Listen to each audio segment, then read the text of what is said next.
The Vegas Golden Knights were supposed to be bad for years, but instead in year one they went straight to the Stanley Cup Finals. And the way the team was built changed the NHL forever. Vegas built their team by taking players that other teams undervalued, and then using those players better than anybody else could.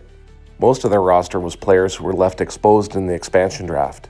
The other NHL teams could only protect a certain number of players, so the ones left exposed knew that they were expendable. Those players were undervalued and misused. Vegas turned that into leverage. And while most analysts dismissed them, Vegas had assembled a contender on day one.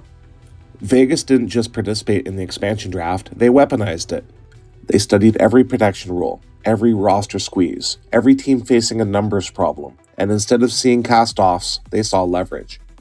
These players weren't talentless. They were blocked. They were buried on depth charts, trusted less than they deserved. That chip on the shoulder, Vegas leaned into it.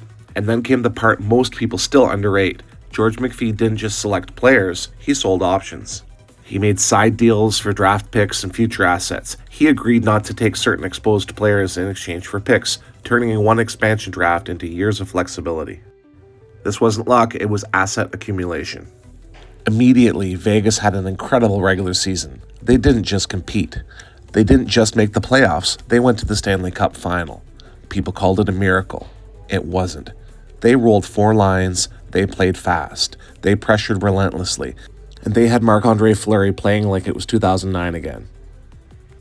This wasn't a Cinderella story. It was a roster built for modern hockey before the rest of the league caught up.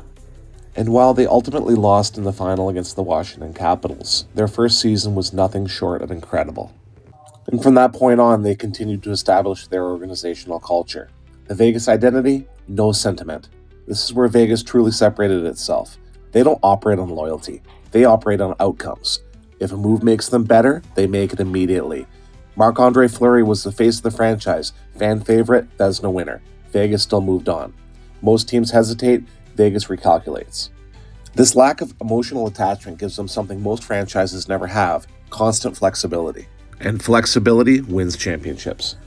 And then there's the salary cap. Vegas doesn't fear it, they maximize it. The long-term injured reserve timing, contract structure, roster stacking until playoff eligibility. Is it controversial? Yes. Is it illegal? No. Tampa showed it could be done, Vegas refined it. They acquired Mark Stone and then locked him up immediately. When other teams were skeptical of Jack Eichel due to his neck problems, they took the calculated risk on him. They added Alex Pietrangelo to anchor the blue line. They flipped early pieces like Nate Schmidt and Ryan Reeves to keep upgrading.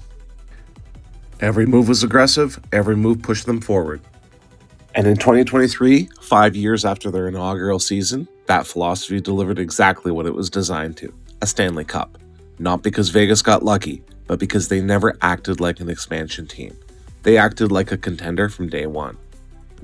And now, the rest of the NHL is catching up. More aggressive trades, less patience with middle-tier players, more cap manipulation, more front offices willing to be bold and take heat. Vegas changed the risk tolerance of the entire league. Vegas didn't